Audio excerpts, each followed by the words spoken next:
oleh mereka. Nabi SAW ni kalau para sahabat cerita satu para sahabat ketawa, Nabi pun akan terus ketawa juga. Walaupun mungkin benda tu tak melucukan. Kita rasa tak kelakar, orang lain rasa kelakar, kita pun buat macam kelakar. Kita pun topang ketawa je Pak. Nabi tak mau nampak, tak mau malukan siapa. Ya Rasulullah, kenapa Tuan tak ketawa, kami semua ketawa. Macam ni. Nak supaya tak timbul soalan.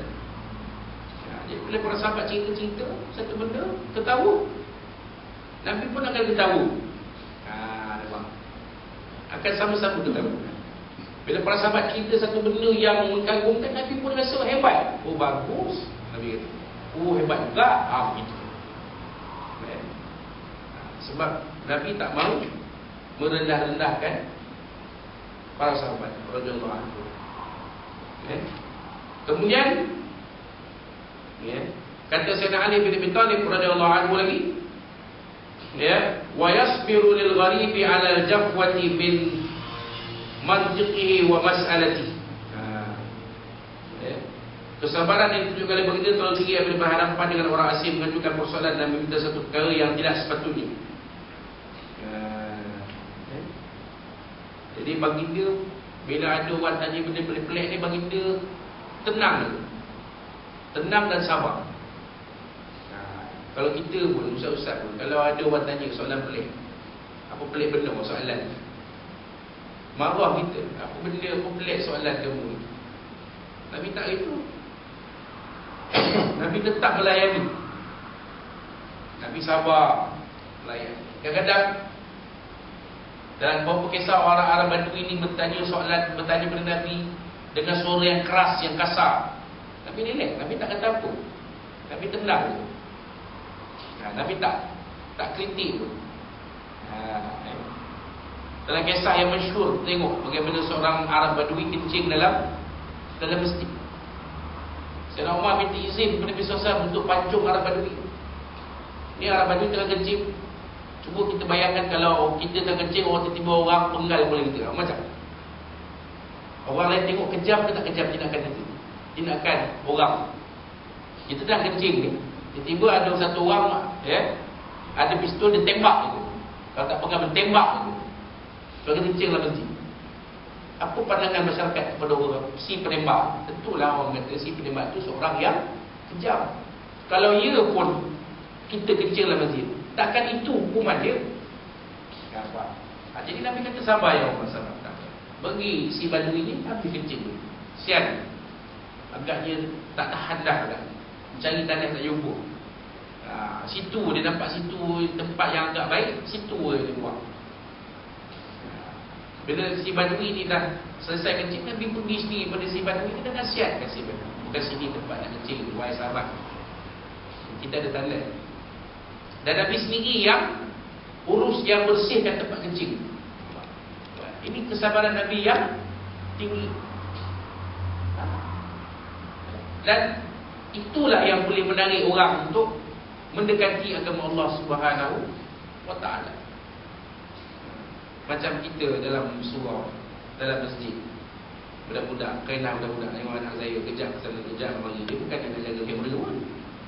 Dia nak sibuk dengan kawan. Ada satu kawan baru, kawan tu main sorok-sorok ke dia.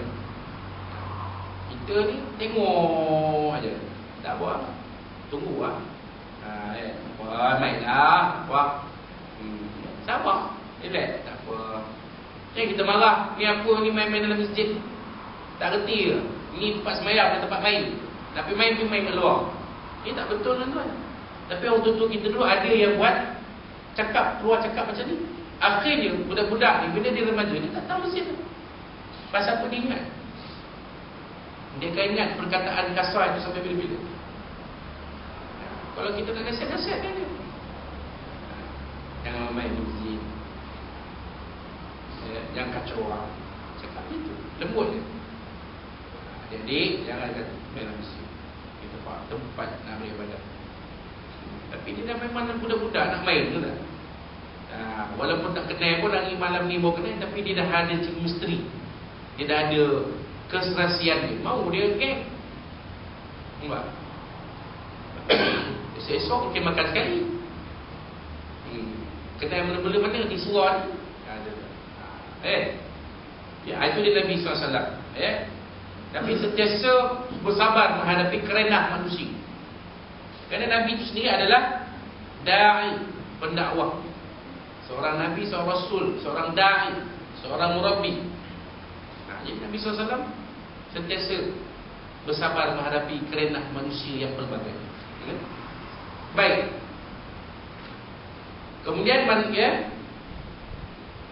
hatta in kana ashabu la yastajibunahum. Sahabat-sahabat, manakala para sahabat pula mengharapkan kehadiran orang seperti ini, kerana mereka juga dapat manfaat daripada soal yang diajukan pada baginda. Yang ini kerana baginda tidak pandai untuk bertanya, kerana kedapatan dan mudah dia baginda.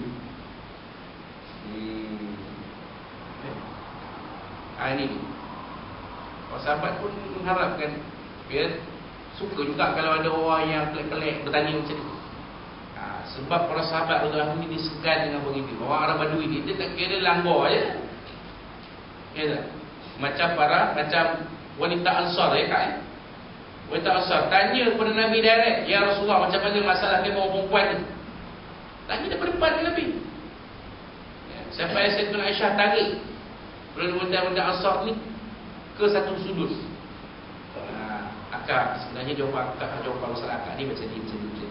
Tapi wanita Ansar ni kerana mereka ni berani. Dan Nabi puji wanita Ansar. Nabi kata, tuntutlah ilmu seperti mana wanita-wanita Ansar menuntut ilmu. Mereka tak segan, berani. Tapi anak-anak kita macam kalau pergi sekolah, mana ada berani? Ada soalan, semua turun tangan. Wahal apa pun tak ada. Tanya balik tak faham. Ada apa-apa soalan? Tak ada. Senyap. Tak ada tanya. Sampai dia buat rancangan, tanyalah ustaz, barulah orang berani nak tanya. Itu pun dah dipilih-pilih je lah. Kalau tak tanya, senyum je, seronok masuk kursi TV je lah. Baik. Kemudian Nabi SAW Nabi SAW pun bersabda, idza ra'aitum taliba hajatin yaktubuha fa'arfidu. Nabi SAW mafhumnya, bila kamu melihat orang yang mempunyai sesuatu hajat, yang menuntut akan ditunaikan hajat tersebut, maka naklah kalian membantunya menunaikan hajatnya. Kata Nabi SAW. Dan Sayyidina Ali menyambung ceritanya, wala yaqbalu sana'a illa man yukafi'u. Nabi SAW tidak menerima puji-pujian melainkan kepada orang yang telah melakukan perkara tersebut. Nabi ni sedang tak makan puji lah. Tuan-tuan, kita ni kalau orang punya bagus lah ustaz, ustaz punya kuliah bagus, kita jangan terperangkap. Kadang-kadang orang puji ni pun macam-macam juga, nak itu boleh. Jadi kita menyampaikan kuliah bukan untuk mahu, bukan kerana nakkan pujian orang.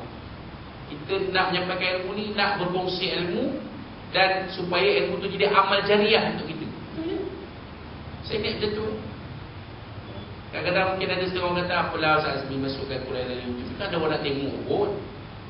Siapa Ustaz Azmi? Siapa orang kenal? Orang tak kenal. Kalau Ustaz menyorongin, kenal lah orang. Nyorongin